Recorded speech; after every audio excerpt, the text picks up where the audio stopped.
All right, here we go. Lil Herb. G Herbo, welcome back. What's up, bro? You know, Thanks for I've been having fucking me, with you man. since Lil Herb. You know what I'm saying? So I Yeah, still got to adjust to the G yeah, Herbo. I'm still Lil Herb, man. I'm Lil Herb, I'm G Herbo, Big G Herbo, I'm Herbert Wright, I'm all that, man. Was there a reason for the name change? You just started getting too tall for Little, or what's the deal? No, not even a reason. I started, growing, maturing as a man. It was just symbolizing the way I move, think, you know what I'm saying? The G stand for, young general. Everybody around me, you know what I'm saying? Move that way, So it's just, I feel like it's just the process of me growing from a boy to a man, you know what I'm saying? I was out here early, 15, 16, in the streets doing everything I was doing, rapping, everything, so I just grew up early, you know what I'm saying? That's where it came. It naturally came. I ain't changed myself, my name. It was just everybody around me. I like that. Young General. Yeah, man. General Herb. I Yeah, like it. yeah. I like it. And just to be honest, like, you and I have been doing these interviews now for some years. Yeah. And I feel like every time we do another one, you continue to grow. And Yeah, you know what I mean? You're getting appreciate it. bigger, the Thanks, songs are man. getting more traction, the fan base is growing. You don't see that a lot. You see people kind of going up and down and so Thank forth. you, A lot of bro. Chicago rappers have, gotten hot and then kind of cooled down, but you've continued to kind of stay consistent. Like, what do you think is the secret to you continuously growing like that?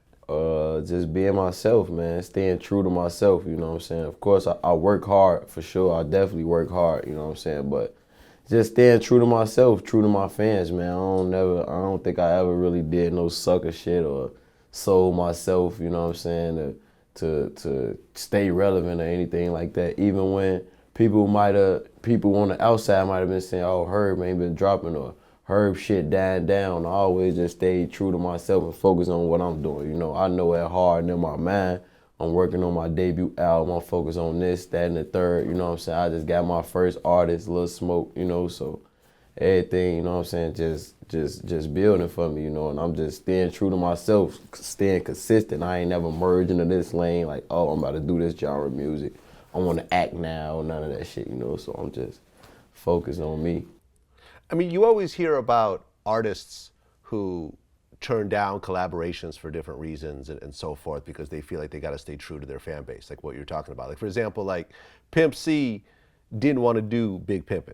Like Bun B had to really convince him to finally do it. You know what I'm saying? That's And it turned crazy. out to be like their biggest hit ever. But That's like, crazy. certain artists don't want to do certain types of songs. Like, were there times where you got offered something and you're like, this ain't really what I'm trying to do with this? I mean, yeah, of course. I mean, maybe on occasions, but not really. Like, it's never been an artist that I could pinpoint and say somebody told me work with him and I didn't. You know what I'm saying? I always try different things because I'm the type of artist that challenge myself. Like I would say, it hasn't been an artist. It may be a beat, or I'll be like, nah, I ain't fucking with that. You know what I'm saying? But as far as artistry, no, I'm open. You know what I'm saying? I got songs with Yachty, Jeremiah, Uzi. I got fucking country rock songs, you know what I'm saying, with other artists. Like, I got different. Wait. You got country rock songs? Yeah, like I got a song with a guy named Travis Marsh, you know what I'm saying? It's like country. He's a country artist, you know what I'm saying? Like cowboy hat and everything? Cowboy hat, like one of those type of songs. And I got a song that I did for the Minister Farrakhan, you know what I'm saying? So it's so many different type of, you know what I'm saying, genres of songs I did because I try to challenge myself. I'm a well-rounded artist, I feel like. I feel like if I can't challenge myself to do a different type of, you know what I'm saying, song, I wouldn't, I don't know, like I got a song with Santa, you know what I'm saying? I don't know if you ever heard of Santa. She from Chicago. You ain't shit, she a female, she sing. Like I challenged myself to so much different stuff, so it was never a time where it was an artist I'm like, no, I can't work with him, Even if it's a different artist, I'm gonna challenge my mind to be able to still be myself, though. I'm still true to myself. It's still G Herbo on the track. Don't get me wrong. Don't ever think I'm gonna ever switch my style or try to come out of my comfort zone to be with an artist. But it's never been a point where I said, no, I can't do this, do that. Cause like you said, it might turn out to be my big hit. You know what I'm saying? Like when I was in the studio, like rolling Southside, I didn't really want to do that beat. I ain't know how to do it, like I didn't know how to do up-tempo beats. I was just rapping for 3 minutes, not recording hooks, none of that. Like I ain't do a hook. I ain't know how to record hooks. And Southside told me like, man, get on there and just rap about rolling, you know what I'm saying? Like that's when I was on drugs and shit heavy. So I was in the studio really rolling, so I did the beat and it came out to be one of my biggest songs, like Pull Up. I heard that beat and what was that? That's a soft, that's not me, you know what I'm saying? That's not the style of music that I do, so I always try to challenge myself to different things. That's probably what made me the artist I am. Be a country rock, like a country rock artist, playing guitars and all kind of shit. Yeah, they put on cowboy boots up in here. Yeah, I had on like my Black Panther gear and everything, you know what I'm saying? Black leather trench coat, black slacks. I see what it is. I see what it is. Yeah. All right, man. Do your thing. Do your thing. Well, how many views did this get? Hold on. I'm not sure.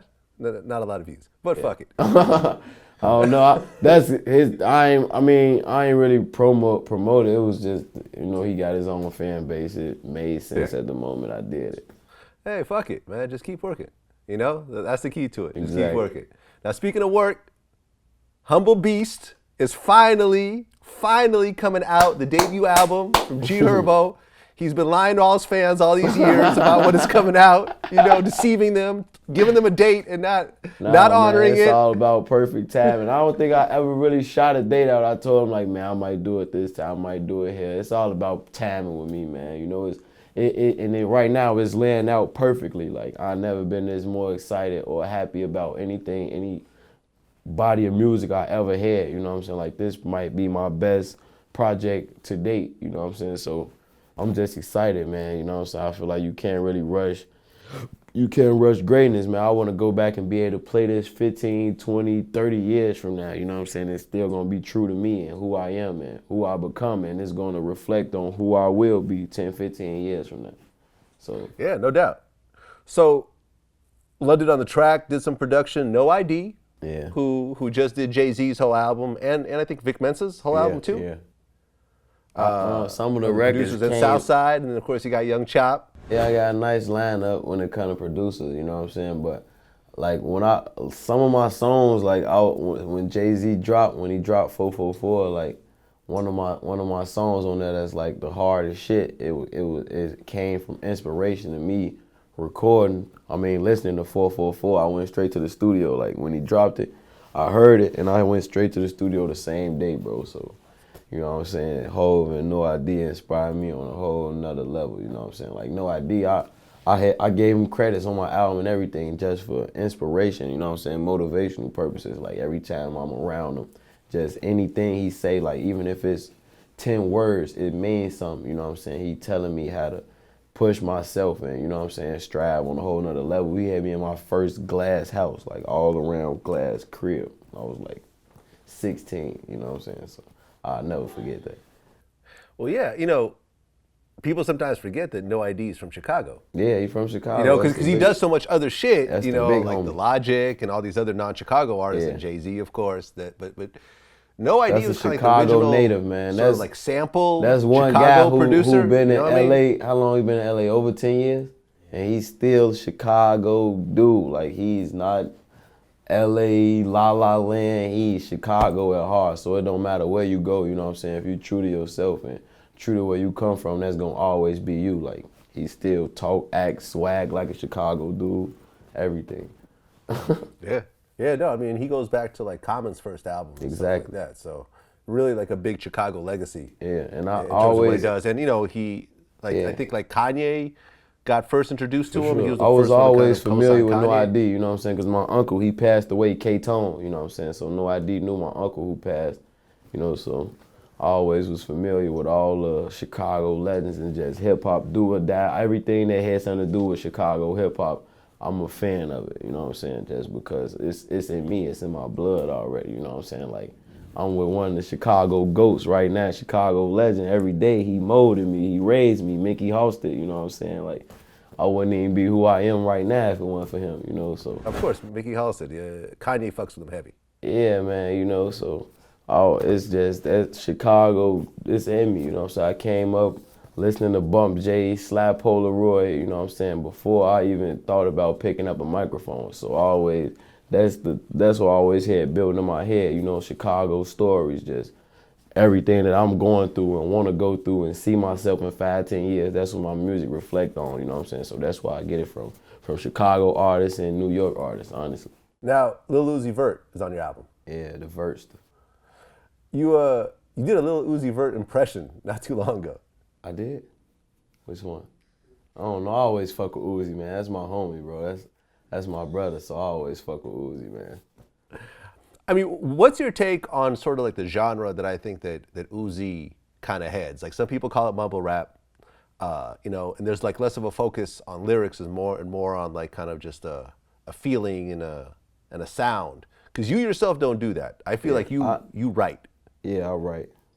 For sure. I write. Sometimes I might freestyle or whatever, but it's all coming from here. Right, but your stuff is really based on lyrics. Uzi, not so much. Like I've been listening to his album over the last couple of days, and it's like, okay, like I like his stuff, but it's definitely different than what you call traditional hip hop. And that's what's winning for him right now. But trust me, don't get me wrong. Like I know Uzi personally. That's my brother. He knows how to rap. Like he knows how to get on the song and spit lyrics. You know what I'm saying? But his fans may not appreciate that the way they appreciate what he's doing right now. Like he's selling out 60, 70,000 people festivals. You know what I'm saying? Like that's what they want to hear. That's what's getting them jumping in the air. I can't do that with my lyrics right now. You know what I'm saying? So that's what's winning for him. I ain't gonna say I can't. I could do anything. You know what I'm saying? But just that's what's winning for him. Like me and Uzi got a bunch of songs. We got, you know what I'm saying, songs unreleased right now. We probably gonna drop an EP together, you know what I'm saying? Like that's my brother, so I know for a fact. You gonna drop an EP with Uzi? Yeah, that's my brother. We gonna do music. Like we do music all the time. Like when I go to Atlanta, I go link in with him. Like, you know what I'm saying? So, and when I'm in Philly and he in Philly, I go link in with him, you know what I'm saying? So, Uzi know how to rap, bro. Like he really know how to spit lyrics and shit. Like I wouldn't even lie to you. I kid you not. He knows how to rap, you know what I'm saying? And I wouldn't even call it mumble rap. I don't know what mumble rap is, bro. That shit, I never said nothing about mumble rap. Like, I'm a lyricist. I don't know what the fuck mumble rap is. Music is different. It's made for people to have different styles, different flows. Like, Yachty, all those guys, that's not mumble rap, bro. They hip-hop artists. They rap artists. They musicians, you know what I'm saying? Uzi, EXO Tour Life, he listed that under alternative rock. That's not even... He listed his shit under alternative rock, you know what I'm saying? And that's what it is. Like, he a rock star, he a hip-hop artist, he, like, you know what I'm saying? Music is meant to be what it is. People probably call Prince a mumble rap, or if Prince was doing what he was doing back in our time. Like, people are different, you know what I'm saying? So, music is different. I appreciate music. I understand music. So, you got to understand people are meant to do different things. If everybody was the same, who the fuck are you going to listen to? Well, I mean, I feel that there's a difference. Like, you know, for example, like what Playboy Carti does, like he's just going for a vibe. You know, yeah, he'll repeat going the for same a vibe line a few times. and it's going, you know? it's going like you want to listen to Carti, or you gonna want to dance when you hear it. You gonna want to move. Same with Uzi. So whatever's clever, whatever get your fans moving or whatever, you know what I'm saying, whatever vibe you catching, he get in the studio, that shit sound hard. When you in the studio with Carti and he record, that shit sound hard. You know what I'm saying? So it's music.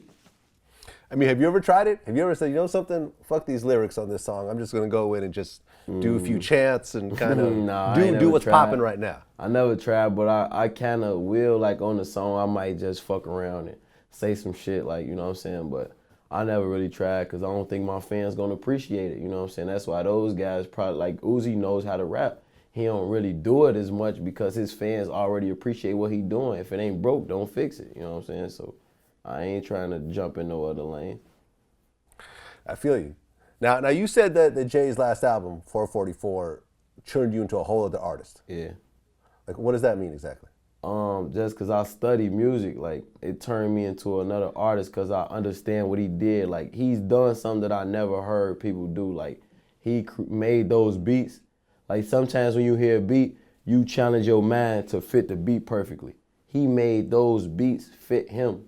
His flows, he might have paused for 10 seconds and did a whole nother pattern that you couldn't have done if you just rapped all the way through the beat. You know what I'm saying? Like, certain shit that I study and heard him doing, I never heard before, and it made me challenge myself to try to do those things. Like, I may say a word like, yeah, come back in, and then just switch my flows up. You know, like that's what Hov did, and I never really seen or heard it done before.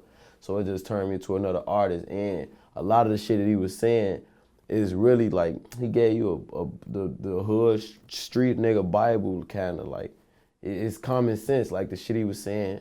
credit, throwing ones in the street. I've been doing that shit since I was 16. So it took for Ho to put it on the album for you niggas to understand that. Like, so I know my mind was always on the right track, you know what I'm saying? So it just opened my mind on different levels, you know? So just being an artist on how to base my lyrics a certain way or just make the beat fit you. Like when I heard it, I called Mick instantly, like, bro, he doing shit on these beats that I never heard before. Like he making the beat fit him. Like the flows, you might think he off beat for like 2 bars, but he really catching his pattern how exactly he wanted to be. You know what I'm saying? And I've been doing that lately. Like a lot of people been saying, you want to switch this?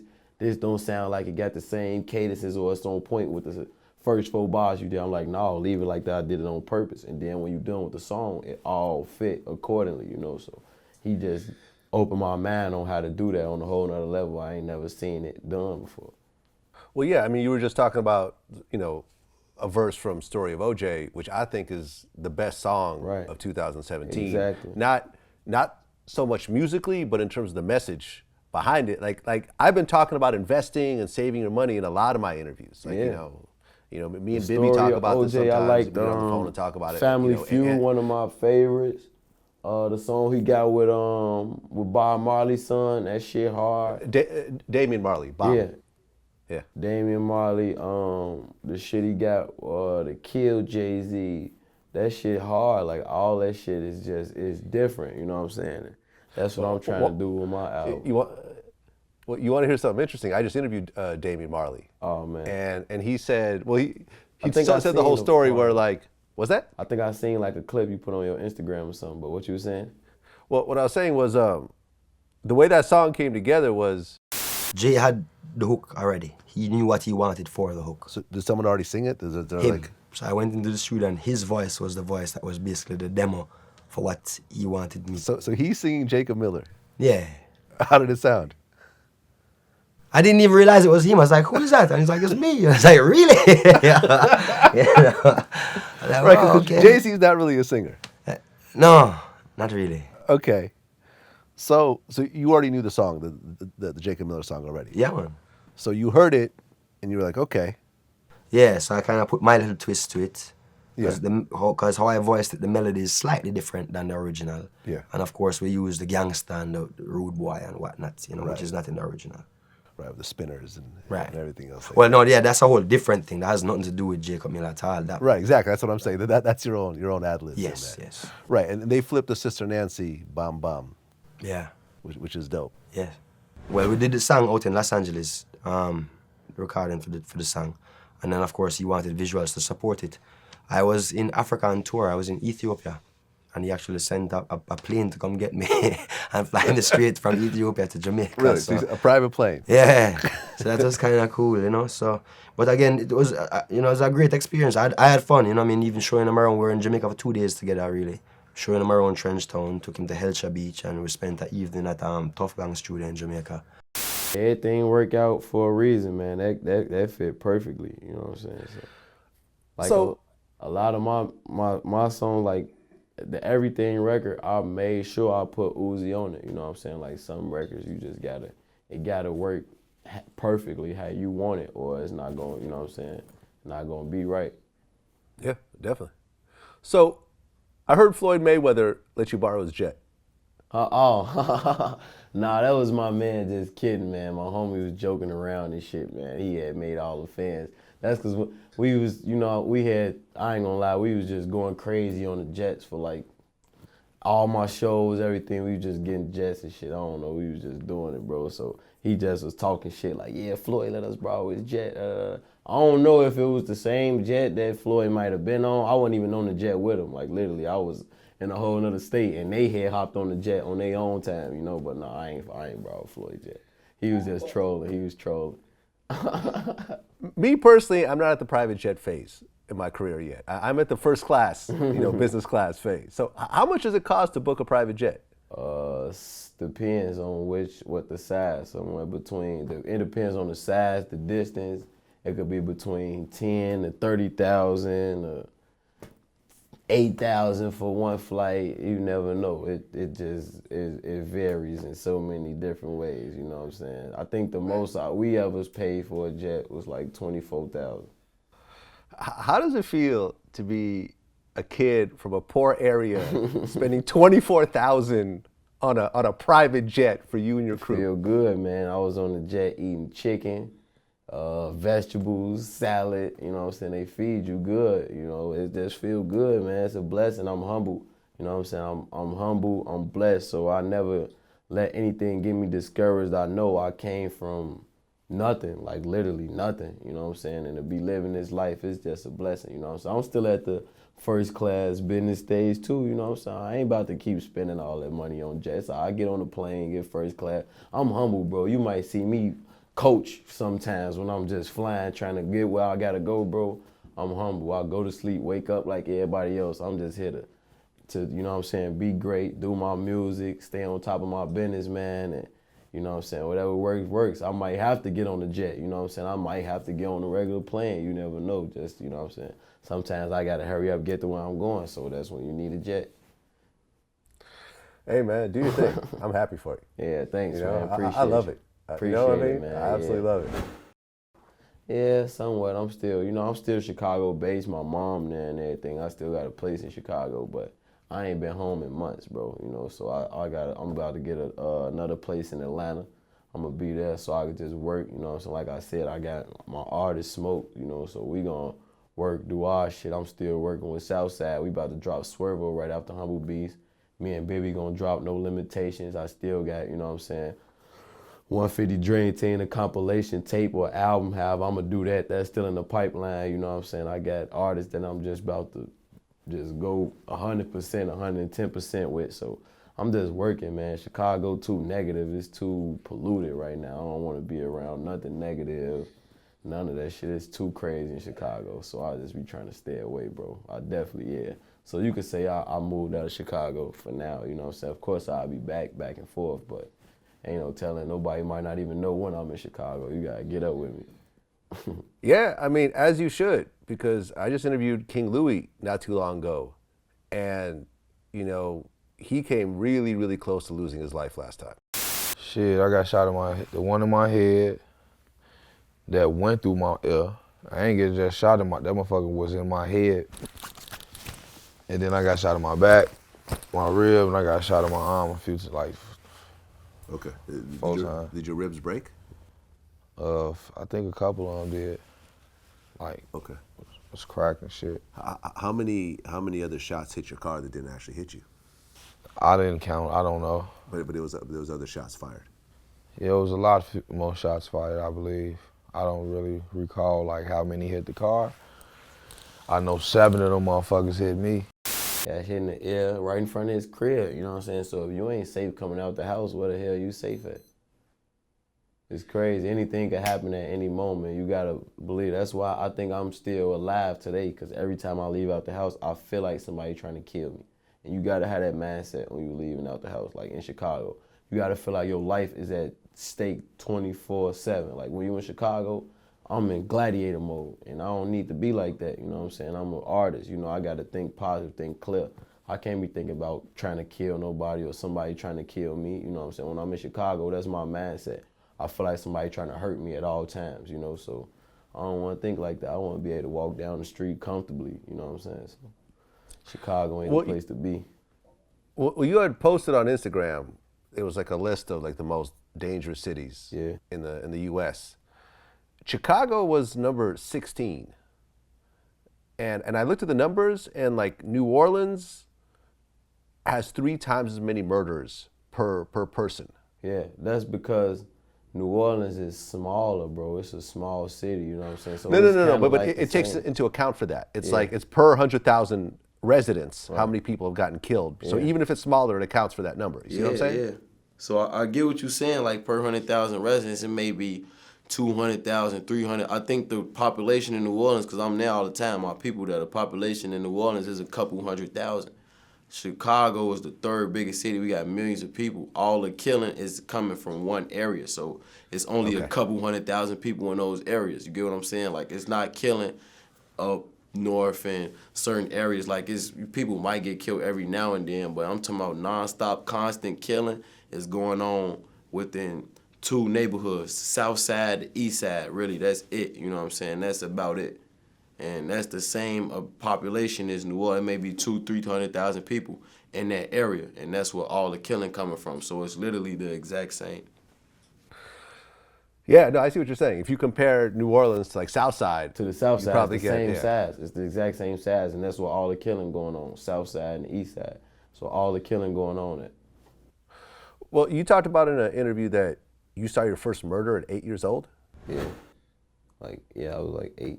I was with my mom too. I wasn't just randomly outside. I was with my mom. Okay. What was it like to be that young and just see a body sprawled out in front of you?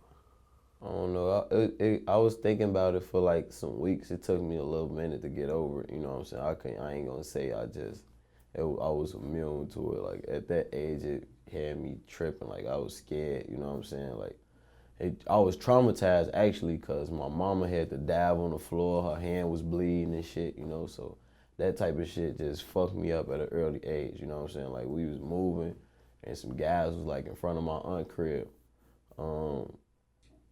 Just talking and shit. I guess they just got done fighting or something crazy, and the guy just walked up and just shot the whole crowd up, hit somebody in the head. He was like literally just slumped over on the gate directly in front of my auntie crib. Like we coming out the door, the gate is right to the right, and he just slumped over, hanging over the gate. You know what I'm saying? So they was shooting, and we helping her move. So we by the car now, and it's just shooting. You know, we know where it's coming from, but we young. I'm young, so my mom, she a woman, she scared. My father wasn't there at the time.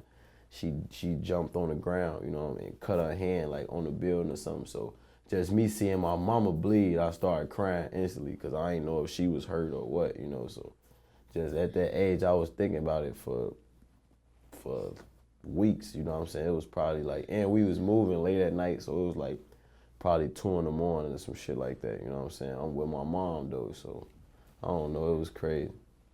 Well, I think what's important in this story, and you know, I interviewed this guy named Shaka Senghor. He went to prison for murder and, you know, got out and wrote a best-selling book. You know, was on Oprah and everything. But when he got shot himself for the first time in Detroit, they basically said how, you know, they patched him up and threw him back in the same area where he got shot. My friend who had got shot the prior year, he ended up taking me to the hospital, dropping me off. They basically pulled 2 bullets out my leg, left one in my foot, patched me up, and literally within a couple of days, I was right back on the block. If an 8-year-old white kid in the suburbs saw what you saw, he would be in therapy for the next year or two, talking about his issues, working through them, and so forth. But when you went through it, I assume you didn't do any therapy. Of course not.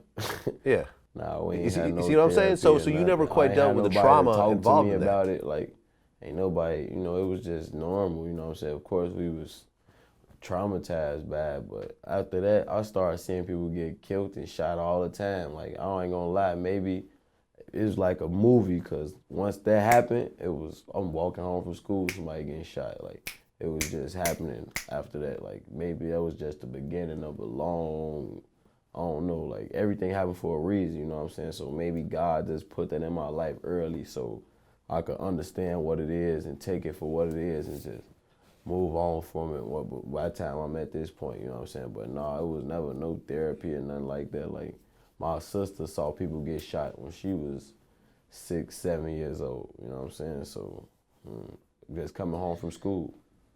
Yeah. Well, you got shot in the foot. Yeah, I got shot too. I got shot in the foot before, and that shit. Okay. Well, you almost got shot in the head. Wasn't about nothing. Yeah, the bullet went like through my hat. Like, I had my hat on like on some Swiss Beats type shit, and the bullet like went through my head, like through the top of my hat. You know what I'm saying?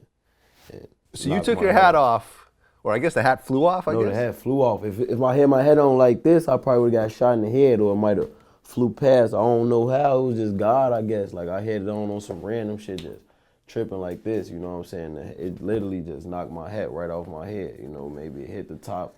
I had a bullet hole on top of I thought I got shot in the head because my head was hot. I felt like the heat from the bullet on top of my head, so I was scared, you know. I'm just thinking, like, don't fall, you know. I'm thinking I'm hitting the head. I'm just like, don't fall. If you fall, they gonna kill you, you know. But I was already hitting the foot. I didn't know I was hit. So I just was running, and when I stopped, my shit started burning like crazy. So I ain't know. So you're talking about 1 to 2 inches over the top of your head. Yeah, at least like literally 1 to 2 inches. I felt the heat on my head, so I thought I was shot. It was, as I'm running, I still feel heat, like not just a second, like I felt the heat on my head for like 40 seconds. So I thought I was shot, you know what I'm saying? By the time I'm running and I'm still, you know what I'm saying, down the block, the shot's still going off though. Like the shot's going off for like 2 minutes. 2-3 minutes, like literally. When I'm running, I'm away from the scene and the shot's still going off. You know what I'm saying? Like a lot of my homies got hit that day. Like they shot like 8 of us. So afterwards, you're holding your hat with a bullet hole in it. I didn't hold Your my hat. My hat dropped. It was on the floor. I was holding my head. It was hot. Like that hat was gone. No, but I mean, but afterwards, you went to go pick up your hat. Yeah, I went and got. And you're looking at the bullet hole. Do you still have that hat? No. Matter of fact, literally, I didn't even go back and get the hat. A guy from the neighborhood grabbed my hat and was wearing my hat around. Like wearing it, and I saw him, I grabbed my shit like, dude, what the fuck you got my hat? There was a bullet hole in it. Like he still was wearing the hat with the bullet hole in it and everything, like wearing it through the hood, wearing my hat. I'm letting him wear it for a couple days. I'm like, bro, that's my hat. I ain't never say nothing. But I just randomly see him one day. I'm like, bro, get my fucking hat. You know what I'm saying? Take my hat off. You feel me? You got my hat on. Why would you even pick somebody's head up off the ground that, you know what I'm saying, got bullet hole in it? So I see it, and there was a bullet hole in it, but my head was hot. I ain't think twice about it because I was shot, you know, and I saw one shot in the head, so I ain't really care, you know. I wasn't even thinking about the hat, you feel me? So, But when afterwards, when you get the hat and you're looking at this bullet hole, yeah. How did that really affect you to see how close you came from not being here? I don't know, man. I know I'm blessed, you know what I'm saying? That really, like, it was close range. Like, I'm seeing it. Like, they was pointing a gun at me. Like, it wasn't randomly. They was trying to shoot me, you feel me? So they was close up. Like, I don't know how I only got hit in the foot. Like, I could have been hit anywhere else. Like, I don't know how a bullet went from here and then I got hit down here. You get what I'm saying? Like, I don't know. That's just God, you know? Like, God really is... God works. God is real. You know what I'm saying? He works in mysterious ways. I just feel like I'm destined. I'm meant to be here. You know what I'm saying? So I just took it for that. I'm blessed, you know, and I don't know. I was still in the streets, though. I ain't gonna lie. Like, still shot, crutch on. I'm still on the block every day. Like, it never happened. You know what I'm saying? But I always understood I was blessed. You know, of course, I ain't never take it for granted. I knew for a fact it was meant for me not to get shot in the head. You know what I'm saying? Like, I don't know. Like, Well, it was a sign, I guess. Did the guy just have bad aim? Maybe they had bad aim, but God made them have bad aim that day. You know what I'm saying? People got bad aim all the time that kill people. Like, it ain't good aim. Bullets don't have no name on them. They just flying. So it ain't good aim. It ain't bad aim. It's just shooting. People could be shooting in the air. You could shoot this way and it randomly hit a nigga in the head down the street 3 blocks down because bullets maneuver. They move. Well, after that happened, and once again, no therapy after the situation. No therapy, right? Of course. So you have this, well, you get shot and you almost get killed at the same time. You come back out of the house. At this point, do you feel fear or do you feel anger? Anger, probably, not fear. You can't live in fear. I feel like if you live in fear, you giving them what they want. You know what I'm saying? Living in fear, that's how you die. You gotta be fearless. You gotta understand the situation you in. You know what I'm saying? It's more so anger. It's more so I can't let this happen again. It's fear too, though. It's fear because you don't want to die. It's fear and anger. It's fear, not fear saying I'm gonna be hiding. I'm gonna duck this situation because I was still outside. I still put myself in the line of fire when I'm still shot the next day, days after. You know what I'm saying? Like, I was still doing the same thing I was doing that got me shot. I was still on the same block I got shot on. So it wasn't fear. It was just accepting my situation. It's the life that I chose. You know what I'm saying? It's the life that chose me. This is who I am. This is the situation I'm in, and I got to accept it. I got to make the best of it for now. This me. This who I am. So it was just, that's life. Like, literally, that's life. That's growing up in Chicago, bro. A lot of my homies get shot, and we back out here doing the same thing, you know what I'm saying? But certain situations, you got to understand you can't be in the streets forever. You got to take it for what it is, you know what I'm saying? You can't do this forever. It's only a temporary game. You can't sell drugs forever. You can't be that $100,000, $200,000-$300,000 dude in the hood trying to take orders, and you know what I'm saying. You can't do that forever, you know. So I'm guess luckily I'm blessed to have gone through it early. I was 16 when I got shot, you know. So I heard that the whole gang ad-lib, that's you. That wasn't Chief Keef. yeah, man. Keith and them, you know, they gang. You feel me? That's for them. They was yelling squad though at the moment. Like they was the first dudes saying squad. They put us up on that squad shit. You know what I'm saying? We was yelling gang. You feel me? So it's all, you know what I'm saying? It all worked out. Whatever was clever. But we was the first dudes like yelling gang. Like yeah, we did that. That's all us. Well, because I feel like every rapper's doing that now. Yeah, everybody yelling out gang. You know what I'm saying? But Sosa and them put us on the squad. Shit, they was yelling squad. We was yelling squad. You know what I'm saying? When we started yelling gang, everybody was yelling gang, you know what I'm saying? We was squad and gang, you feel me? Hey, man, I mean, congrats on the... Like, Sosa and them definitely was the first niggas yelling out squad, you feel me? Like, I mean, Walking them was on some brick squad shit, but it was squad, like, phone them on some squad shit, you know, just squad, you feel me? This the squad. And we was on some gang shit, like, when we started yelling gang, it was just, we ran with it, gang, you know what I'm saying? And gang. Yeah. You know, I spoke to Bibby, and we talked about how when you talk about drill and drill rappers, Yeah. he's saying that like an artist like 21 Savage would be considered drill. That shit is more alive now than ever, you know what I'm saying? You got 21 Savage, what do you call him drill? Right. What do you think? Yeah. Yeah. Drill. That's drill music, Atlanta drill, you know what I'm saying? And I never based myself as a drill artist, baby, either, you know, because we was really rapping about what we doing. We wasn't saying, yeah, we just gonna pull up with the 30s and da-da-da-da, this, that, and the third, you know what I'm saying? We was doing what we was doing. We had 30s on us and shit like that, you know what I'm saying? But we rapping about our life. We waking up, leaving the house, and this is our life from A, B, C, all the way to Z. This is what our life consists of. This is what our day consists of. And this is what we want to do with ourselves. This is what we've been doing. This is what we want to see ourselves in 5 to 10 years. That's what we were talking about. The same as Nas and Hov and Wayne and Jewels, Kiss, all the greats did. You know what I'm saying? So we never really labeled ourselves as drill artists. We literally was talking about our life. And we were just mature enough to be able to, you know what I'm saying, put it in words for people to visualize it at a young age. We was 16, 17 years old, you know what I'm saying?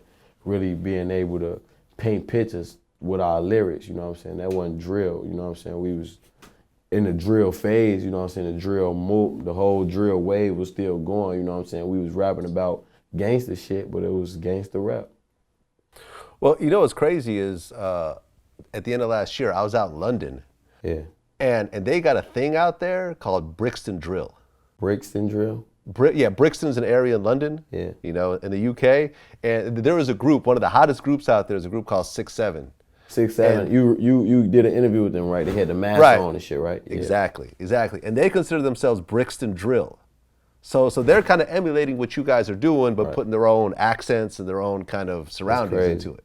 You know, like Chicago music influenced a lot of people all over the world, you know what I'm saying? Like when Sosa broke out, that was big, you know what I'm saying? So he opened the door for a lot of artists to come in behind him, you know what I'm saying? Like we was on some real savage shit back then and people never really seen it. Like, but this was nothing else. This literally our life. When rap music started buzzing, it's not like we start picking up guns and doing this shit for music, you know what I'm saying? It was just somebody with a camera putting it in our face and we just recording our lifestyle. We've been doing this.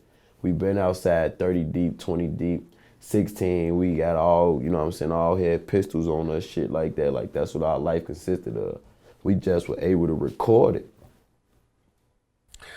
Speaking of pistols, I just interviewed Montana of 300. And he put out a tweet where he asked the KKK if they could please march in Chicago. You seen that? Yeah, I seen it. What do you think would happen if the Nazis did a march in Chicago? They wouldn't even make it back. They wouldn't even be able to. I don't even think nobody even would have to kill him, bro. We so violent, like, I'll hurt somebody with my hands, bro. Like, I wouldn't even up no gun on no Nazi. I just wanted to have the satisfaction of being able to touch you with my hands. Like, I wouldn't even, Like people, they prey on the weak, bro. Those people, like, you know what I'm saying? A lot of people prey on the weak. They ain't really, you can't even respect that. People not tough for real. You know, you see them doing that to people who not fighting back, people who aren't resisting. Like even back then, back in the freedom marches and all that, like them people weren't playing with Malcolm X and them. You ever seen somebody run up on Malcolm X, one of the Muslims, and do that racist shit? No, they prey on the weak.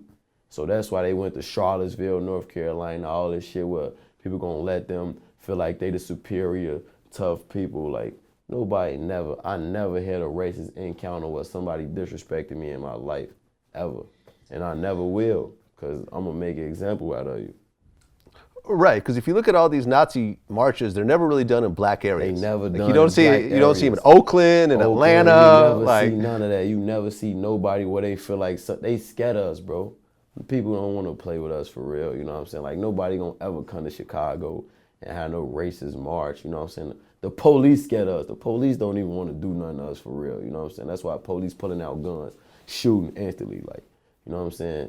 So, you know, they'll never come to Chicago, you know what I'm saying? Like they prey on the weak, and I don't respect that. That's why I would get involved in it, you know what I'm saying? You can't prey on the weak. I never been a racist. I never judged nobody by the color of their skin. I got people who I love dearly, who white, Puerto Rican, Asian. Like, if you got a good heart, I accept you. I treat you like my brother, you know what I'm saying? So that just make me sick to my stomach to see you want to, you know what I'm saying, do something to somebody by the color of their skin or their race or sex or ethnicity, anything. Like, I got gay cousins that live with me, you know what I'm saying? Shit like that live with my mother. Like, that's not right. You don't judge people, you know what I'm saying? I'm not God. You get judged by God. That's the only person that judges you, you know what I'm saying? Anybody on earth, they don't have the right to judge you. If you still walk, bleed, wake up, go to sleep, cry like me, you can't judge me. Well, speaking of your gay cousins, you had like a gay rumor that that happened at some point. Yeah, I don't know about that dumbass shit, man. Hell no, I ain't even pay attention to that stupid ass shit. Hey man, listen, I'm gonna tell you. You know you've made it if you get a gay rumor about you. Yeah, man, I guess. Congratulations, I man. don't know, man. You've made it. I'm popping now. I don't know who made that dumbass shit, man. You know, I get the occasional gay rumor myself, you man. think I I'm can about relate. to respond to some dumbass shit like that, man? Fuck out of here. Oh man, I feel you. Yeah, I feel you. So, speaking of Chicago and the whole and everything that's going on over there, Trump has always threatened to send the feds into Chicago. You know, you talked about when Trump got elected, like you're like, yeah, see, not surprised. Has any of this shit actually worked? Has any of, you know, have you seen a difference? Nobody gonna make a difference, bro. Trump can't make a difference. The only people who make a difference is us. We the people, you know what I'm saying? We the ones who killing. We doing the negative shit. We the ones broke. We the ones with no jobs. Like when he said 58% of your youth is unemployed, he wasn't lying. He was telling the truth. That's the most sense I ever heard that dumbass make. You know what I'm saying? That's the most sense I ever heard him make in my life, you know? So only we could change that. We got to put black-owned business in our community, you know what I'm saying? We got to create youth centers and stuff to extracurricular stuff for the kids, you know what I'm saying? So they could have more time on their hands than to go out and use drugs and kill and have sex and reproduce, you know what I'm saying? And you can't even take care of yourself, you know? So that we got to start with us, bro. It's nothing Trump could do. All the feds gonna do is come, lock us up, take people's parents away, and they not gonna know how to raise they self. They gonna go and be in the streets the same way they father was in the streets. They gonna reproduce, and they broke as hell, don't have kids, shit like that. We gotta change that now. When you start teaching people how to love and take care of each other, and you creating opportunities for the kids and business opportunities for mothers and fathers to take care of their kids. You putting black-owned businesses in the community where people are able to make money and provide for themselves. You don't have time to kill. You don't got time to go out and rob because you happy. You with your loved ones. You know what I'm saying? When you got a girl at home that care about you and you care about her, you don't want to risk that, you know what I'm saying, for whatever. You know, you still making money and able to provide for your kids and shit like that. So all Trump gonna do by sending the feds here is get more black fathers killed, more black fathers sent to jail. Black mothers gonna be out here left with nothing but drugs and prostitution and negativity and shit like that, and it's only gonna reproduce itself. Trump gonna make it worse by doing that, you know what I'm saying? We have to be the people who step up and say, this is what we gonna do. We gotta make the change ourselves. Ain't shit Trump could do for nobody. Well, Trump just signed a bill that allows the police to buy weapons from the military. So you're about to see a whole lot of new hardware on the streets. Exactly. He doing that so they could kill us, bro. They ain't gonna do shit but kill us off. They ain't gonna ask no questions, bro. Like, and us people in Chicago, we gotta have guns. That's why I'm gonna stay away from them. We gotta have guns, bro. Police see us with a gun, they gonna kill us. But I gotta have a gun. Either you gonna kill me or a nigga off the street's gonna kill me. So what the fuck is I'm even finna put myself in that situation for, to die or go to jail? They just upgraded gun laws, 9 to 45. We gotta have guns on us, bro. I don't give a fuck what nobody say. I don't feel comfortable putting my life in nobody's hands. I don't care who you are. So if you got a gun on you, that's your gun. You know what I'm saying? Like, I gotta make sure my life is protected at all times, 24/7. And I don't wanna have to do that. I got too much at risk. I don't wanna have to carry guns. I don't wanna get caught with a gun. I don't wanna have to do nothing. I don't want nobody doing nothing to me. You know, so I stay away from it. Well, you know, I talked to Bibby recently, and we were talking about guns and security and so forth. And, you know, he said that I don't trust no security. I trust my brothers. I don't trust no security. These people got families to go home to. My brother gonna guard me with his life. Yeah, no, I mean, I remember, I think there was an old interview with Snoop where he was talking about, I think he got caught with a gun, and they like, why don't you have security? Because he's like, well, security might hesitate. Yeah, exactly. Like, you know your homeboys, you done been around them since you was 10 years old. You know exactly how they react when it's a real situation. You know what he gonna do, what he gonna do, what he gonna do. You know what I'm saying? So them are people that you trust in them situations. You gotta keep them around you. They gonna put their life on the line for you when you love people, you know what I'm saying? Like, I'll put my life on the line for Bibby right now, you know what I'm saying? We the same people, we artists, that's my brother, I love him to death, and he'll do the same for me.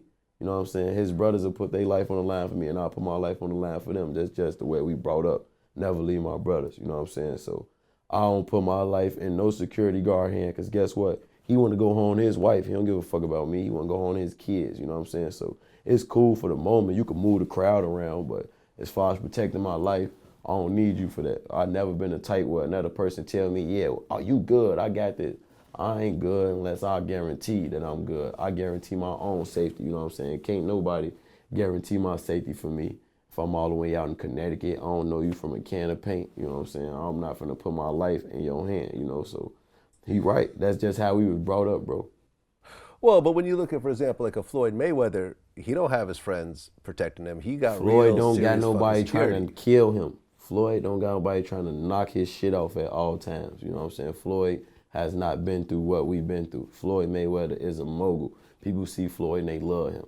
People see us and they love us too, but Floyd has never lived the life that we live. Well, I don't know. I can't speak for him, but I know for a fact ain't nobody trying to kill Floyd in his hometown. You know what I'm saying? Like, Floyd could go home to his hometown, you know what I'm saying? And those people, they just moving him. You can't get close to Floyd, you know what I'm saying? That's cool, but I don't want to have security around me, police around me, none of that. I want to be comfortable and I want to be able to move how I move with my homies. We gonna move the crowd around ourselves. We show love to the fans, but I know how to sense when a motherfucker on bullshit from a mile away. I can smell it, so I don't need no security. I got the sixth sense. All right, fair enough. In our past interviews, we talked about, you know, the lean use.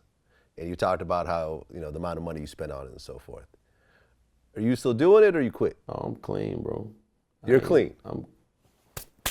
I ain't drunk lean and I don't know. I've been clean since, shit, a long time, bro. Like, I think when we did the interview, I don't know if I was still on and off with it, like drinking it a little bit, but I ain't drink no lean in almost a year, bro, since like December, for real.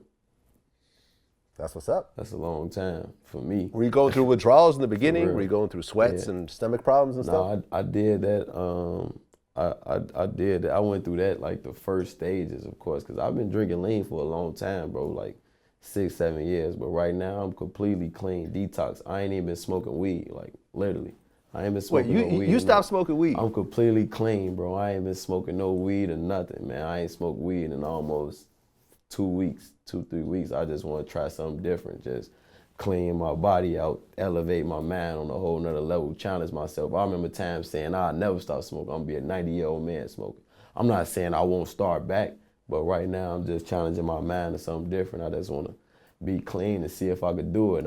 It's been cool. I still been in the studio recording 5, 6 in the morning, making good music, still going out doing shows and shit like that, but I'm clean, bro. I ain't smoked no weed at all. Yeah, well, I mean, I've been smoking most of my life. Yeah. I realized that it was starting to kind of affect my voice, you know, and since I got to use my voice to make my money, you know, I mean, right. It's one of those things. I started vaping, and I realized that was actually, it was a good replacement. It was a good replacement. Yeah, you still kind of get that little you gotta smoking try new sensation. things, man. So I just want my fans to know, like, you know what I'm saying, anything you ever want to put your mind to, your mind strong enough to do it. That's the most powerful tool you got. I never thought I could stop smoking. I ain't been smoking. Like, I've been completely clean, like, drug-free. That's crazy. My lifestyle, I'm around Southside, all them guys, Uzi. They smoking weed. I'm in the club with A Boogie and Don Q. All we doing is weed all around me, you know what I'm saying? But I'm just, you know what I'm saying, going strong, bro. It's all up here, one day at a time, Okay. you know what I'm saying? When you talk about your fans, you talk about how you're cool with your white fans using the N-word when quoting your songs. Yeah. I don't know about that one. Like, you know, like I never use it. And if I'm singing along to something and that comes around, I'll just skip it. You might skip But it. you're cool with all of them, I'm you know, cool thousands with of it, people. You know what I'm saying? It's nothing, bro. As long as you're not being disrespectful or in a derogatory manner. Like, I may slip up. Like, I just left a show and a white guy, I took a picture with him. I'm like, all right, my nigga. I call him a nigga. You feel me? So I can't be a hypocrite. Like, you know, if you cool, I might say that. Like, all right, my nigga. You know what I'm saying? Like, that's just me, you know. Like I don't. As long as you're not disrespecting me, calling me a nigga on a disrespectful, it might sound crazy, but it's music, bro. Like you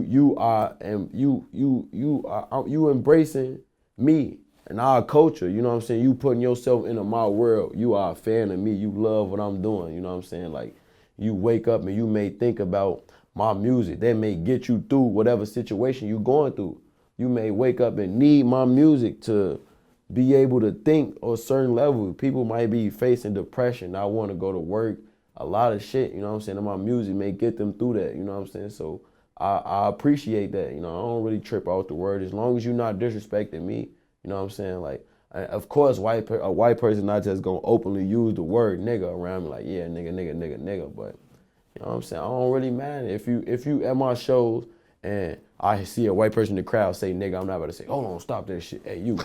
You feel me? Like, I ain't tripping. Okay, so let's take a look at this situation. So a white fan came up to you, asked for a picture, and you were like, all right, my N-word, and you know, he kept it moving. Yeah. What if he thanked you and used the N-word also, right back at you? I might laugh, bro. Like, if he might be like, all right, thanks, my nigga. You know what I'm saying? If he don't say, like, thanks, nigga, or, I don't know, I might tell him, like, hey, watch your fucking mouth, just playing with him, you feel me? Like, you know, but I ain't gonna get mad, it's not me. Like, I got so much, I've been here hatred in my heart, you know what I'm saying? I'm not a racist, bro. I done hatred in my heart towards other people. Like, I don't wanna use hatred no more. I don't wanna think negative no more. I don't wanna hurt people no more, you know what I'm saying? So, I don't know, I just be chilling, man. I'm a happy guy, you feel me? I wake up smiling every day, go to sleep smiling. I ain't thinking about none of that shit, you know what I'm saying? Now, one of those neo-Nazis or white supremacists come up and call me a nigga, I'm gonna break his neck. That's about it. well, you said that a lot of your white fans, you feel like they want to be black. Yeah, a lot of people may want to be black, you know what I'm saying? Like, honestly, I ain't gonna lie, that Get Out movie is real, bro. They really, like, a lot of people want to, you know what I'm saying? They want to embrace our culture. They want to live like us. Like, I got white people, bro, who are black to me. Like, I treat like he's black, you know what I'm saying? I may call them niggas, you feel me? Like, white people who are black to me, Hispanics who act black to me, Puerto Ricans, Mexicans who act black to me, you know what I'm saying? Like, who I embrace, and I literally say, like, that is a nigga. That's a black dude. He's not his race. He act like us. I accept him as one of us. Like, literally, it's people who are like that, bro. And you can't, you know, if you got the swag, you got the sauce of a black dude, you a black dude with a white face. That's all you are to me. You know what I'm saying? Like, for real. So, in Chicago when you were younger, did you ever have any white dudes in your crew like that? Never had no white friends, never no white dudes. I just started being around white people. I never had a white person at my school, nothing. But my mother, she worked downtown. She used to work at the Water Tower, Marshall Fields, Macy. She always had white friends. And when I was younger, I'd go to their parties and shit like that. Oh, fuck. I was little. I remember my mom said something to me about it. I was young, and I think I was playing with a piñata. You know, I used to watch Players Club and shit like that, those movies. So I'm doing something, and I'm like, yeah, I'm around all white people, bro. My mom had white friends, so I'm at pool parties. Like, you remember the White Sox player, Magli Ordonez? Magli, that was like my mom, her best friend, sister was married to him, you know what I'm saying? So I was around those guys when I was younger. Like her best friend, Annette, her sister, was married to Magli Ordonez, you know? So I'm at the party, pool party, I'm like 6. I'm playing with the piñata, I'm doing something. And I think I said, like, yeah, this for Rodney King. Like some crazy shit. I was the life of the party. I'm beating the piñata up.